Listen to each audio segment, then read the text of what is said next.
The Showdown from 1940 was a William Boyd Hopalong Cassidy movie. Co-starred Russell Hayden as Lucky Jenkins and Britt Wood as Speedy McGinnis. Alas, no Gabby Hayes this time, but Britt Wood is fine as the comic relief character here. I think I also caught him in the other Hopalong film, Stagecoach War. So the film opens up with Lucky and Speedy. They're arriving in town, and Speedy's all dressed up, all fancy like he's going to be meeting with this Baron who is coming to town, Baron Rendor. They arrive in town, and of course, Speedy gets laughed at by everybody. The poor guy. The teasing, of course, leads to a big fist fight. And this is right around the time that Hopalong Cassidy arrives in town. They break up the fight. The Baron eventually arrives. He's greeted by this big crowd, including Lucky, Speedy, and Hoppy. And Speedy, of course, even though he's all dressed up, he messes up his greeting, but it's all good, comic relief. The Baron, who arrives, is played by Morris Ankrum.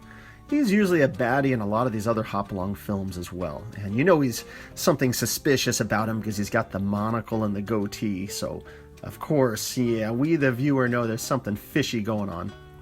Anyhow, soon after his arrival, there is what appears to be a boy trying to hitch a ride on a train, but he gets carried away, and he's hanging onto the edge and screaming for help.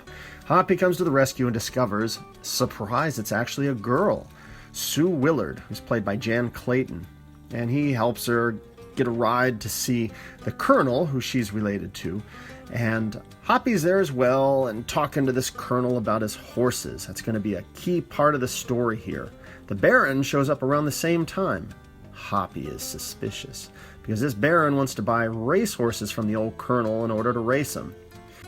So the Colonel is reintroduced to this girl from earlier, the Sue Willard, who is actually his niece he didn't know about, so that's kind of the subplot going on.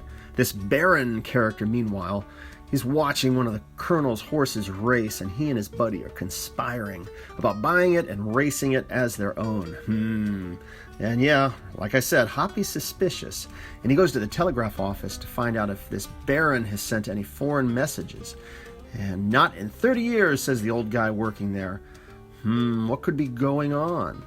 So the Baron and his buddies are at a saloon, and they invite Hoppalong to come and play the American game poker with them. But come on, we know better. You don't mess with Hoppy at cards. And he manages not only to clean up and take all the winnings, but he suspects that there was some cheating going on too with the cards. So Lucky and Jan go horse riding, the sweet music plays, and of course you get the impression that, poor Lucky, he's fallen in love again, as happens in every one of these films. Well, the Baron's pesky bandits, they got to get the money back from Hoppy that he took from the poker game. So they hold him up, take his money. But as Hoppalong and Speedy leave, Hoppalong just laughs. He's got a plan. Then it's time for a musical number with the King's Men.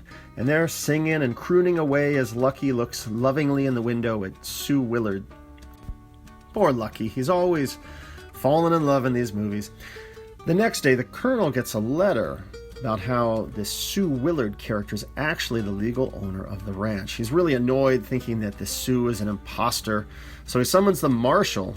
Hoppy meets with the Colonel as well and tries to make sense of what's going on, and the Colonel, meanwhile, has a stroke, and he's not doing too well, so while he's kind of reclining and Hoppy gives him a drink, the Baron shows up, and Hoppy tricks him into offering money up front to pay for the Colonel's horses.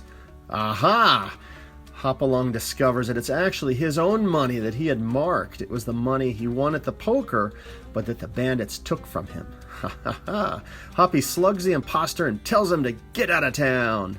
Now, we the viewer know that baddies never heed that advice of get out of town, when they're told to do so. Not when there's still about 15 minutes of the film left. Oh, and at this point the Colonel falls over dead. So Hoppy heads to town to meet with the marshal and talks with him, and Sue Willard, who had been arrested, is now released. And they head back, and oh, that goofy Speedy, he mistakenly thinks that Hoppy is actually in love with her and storms off. Well, Lucky heads to the saloon and offers to take a job with the evil Baron character. But Wendy is there to try to talk some sense into him. Back at the stables, the Baron shows up and tries to talk to Lucky about helping him again. He's persistent. He puts bad ideas into his head about Hoppalong and so on. And he leaves. And this leaves the Baron and all his buddies to get the jump on Cassidy because Lucky has left. So they tie him up and leave him in a burning barn. Oh no! Is this the end for Hopalong Cassidy? Well, no more spoilers, and you have to check out the ending for yourself. But I will say this, you can anticipate a gunfight, Lucky getting yet another bullet injury to his arm, and a very exciting conclusion involving not only a shootout, but a wagon chase scene. All of these awesome elements you come to expect from a Hopalong movie, and it's all in like a 1-hour movie. How do they do it? I always enjoy these Hopalong movies. They're like basically Western comic books with a larger-than-life hero. He's clever, a quick draw, he's a poker-playing professional, and he's more or less bulletproof. Great stuff. So the Showdown from 1940, it's a Hopalong Cassidy film. It's very enjoyable. It's worth checking out.